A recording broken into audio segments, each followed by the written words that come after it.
À partir du 13 juin 2026, BC Place sera le théâtre de 7 matchs, dont 2 de l'équipe nationale canadienne. Sur les terrains de Vancouver, la Coupe du Monde n'est pour le moment qu'une simulation. Ici, des centaines d'enfants jouent à faire comme les grands en portant les couleurs d'une équipe nationale en attendant le coup d'envoi de la grande messe du soccer l'été prochain. Firstly, the kids love playing for World Cup countries.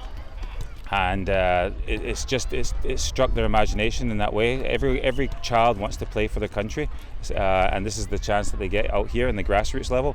And so the excitement's it's next level. Mais en attendant, c'est en dehors des terrains que la ville se prépare et il y a encore de nombreux défis à relever. En tête de la liste, la question de l'accueil des milliers de supporters qui vont débarquer dans la ville.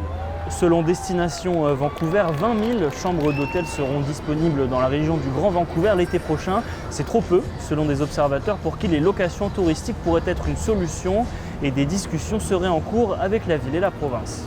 Is there an opportunity to allow for a short-term exemption to increase room stock pre, during, and slightly post the FIFA games? Do we need to do that to increase it and see if that opportunity can happen? Une fois que les supporters seront en ville, assurer leur sécurité sera la priorité selon le comité organisateur qui espère également profiter de l'exposition médiatique liée à l'événement pour faire briller Vancouver. Mais certains craignent que cela se fasse au détriment des populations les plus vulnérables de la ville. J'ai jeté un œil sur le site de la FIFA, sur la page Vancouver, et c'est un peu à mourir de rire ce qu'ils proposent en termes de description du quartier de Chinatown notamment. Voilà, vraiment l'impression qu'il y a des gens qu'on ne veut pas voir exister. Je trouve tout à l'image de ce que fait la FIFA quand ils organisent les Coupes du Monde. Des accusations rejetées par le maire de Vancouver. The challenges that we have with our unhoused population. This is an ongoing thing with cities throughout the region, and so at the end of the day, this is something that we address today, yesterday, and tomorrow, and that will be ongoing.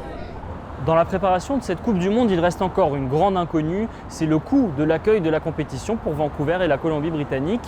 Le gouvernement provincial promet de mettre à jour ses estimations avant la fin du mois de juin, mais on sait déjà que tout le monde ne sera pas gagnant. Donc c'est clair que hôteliers, restaurateurs, ou probablement qu'il y a des gens qui louent leur logement à court terme, vont beaucoup bénéficier. Donc les gains privés qui sont très ciblés.